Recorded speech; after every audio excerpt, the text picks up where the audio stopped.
Well, hey, Rock Lane. My name is Dan Hamel. I'm the pastor at the Creek, just up the street from y'all. And it is a real treat and privilege to get to take a moment or two and share with you some of the thoughts and prayers that I've been having recently, specifically from the book of Joshua. Just want to tell you how much I appreciate your church and how much I appreciate Pastor Seth.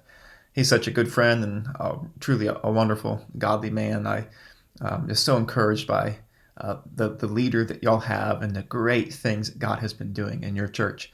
I drive by Rock Lane many times a week, and every time I do, I pray for you and I pray for the great work that God is doing through your church.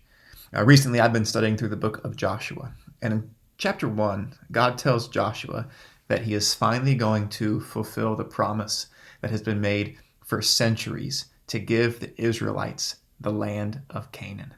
And Joshua is going to lead the people into their inheritance. And here's what I want us to be thinking about. God has an inheritance for you. He has an inheritance for us. What I mean by that is God has good things in store for us. He has great works of the kingdom that he wants to do in us and through us. And in order for us to come into our inheritance, in order for us to realize and experience all that God has in store, we're going to have to do some of the same things that God told Joshua to do.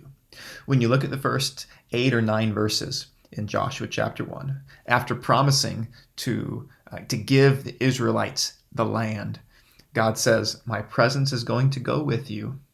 You need to meditate on the scriptures and be sure to obey everything you find in the law."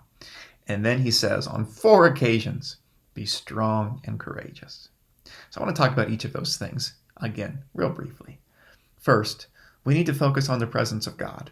How blessed are we that in this covenant of grace that we are in, the presence of God not only rests upon us, but dwells within us.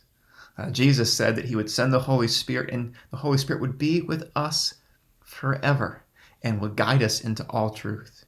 In Acts chapter 1, Jesus said to his disciples that you will receive power when the Holy Spirit comes upon you. Friends, we can press into the promises of God and receive the inheritance of God because the Spirit is at work within us. And it's his presence that makes all the difference. I don't know if you've been watching the Michael Jordan documentary, The Last Dance, that ESPN put out, but there was a time after Michael Jordan scored 79 points in a game. 79 points. One of his teammates was asked, "How will you remember this game?" And that teammate, Stacey King, said, "I'll forever remember this as the game that Michael Jordan and I teamed up to score 70 points. He had just scored 1, but he was on a team with the greatest player of all time. Friends, God's the one who's going to do all the work. And we can have confidence that good things are in store and the kingdom's going to be advanced, not because of our effort, but because of the presence of God. I'm also reminded of that second instruction that God gave Moses about meditating on the scriptures. Might the words always be on your lips. Talk about them day and night. Do not veer to the left or to the right. The Bible is like a path for us. And, many of us, when we drive to work, we know the fastest route that we can take. And we don't go down the side streets.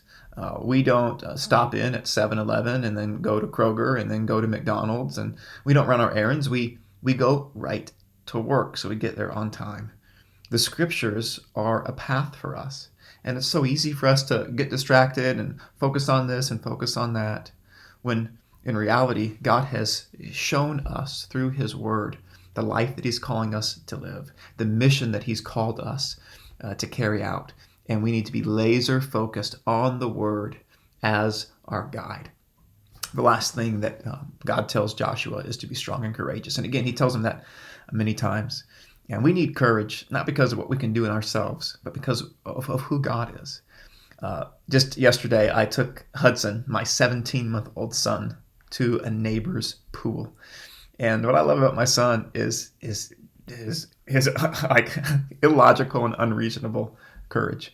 I was in the pool, and my son, again, 17 months old, cannot swim. He just comes running and jumps into the pool. And it's because he had courage, because I was there, and he knew I was going to catch him. Friends, there are some things that would be pretty daunting and intimidating for us to venture to try to accomplish. But because of who God is, because he is near us, we can have courage. We can take confidence. Friends, the inheritance I believe God has for you and me and us is his glory in Indianapolis and really throughout the entire region of central Indiana. He has so much in store. Lost people he wants to save, marriages he wants to restore, families to be reunited, and eternity to be bigger because of what we did here in this time. Friends, God has a great inheritance. We don't have to follow Joshua to receive the inheritance of God. We get to follow Jesus, and he will bring us into his inheritance, the inheritance that he shares with us as we respond to the Spirit, read the scriptures, and have great courage and strength because of who God is and the promises he's made to us. Bless you, Rock Lane. I love you. And give Seth a big hug for me next time you see him as soon as the CDC and the governor and the president say it's okay. Love you.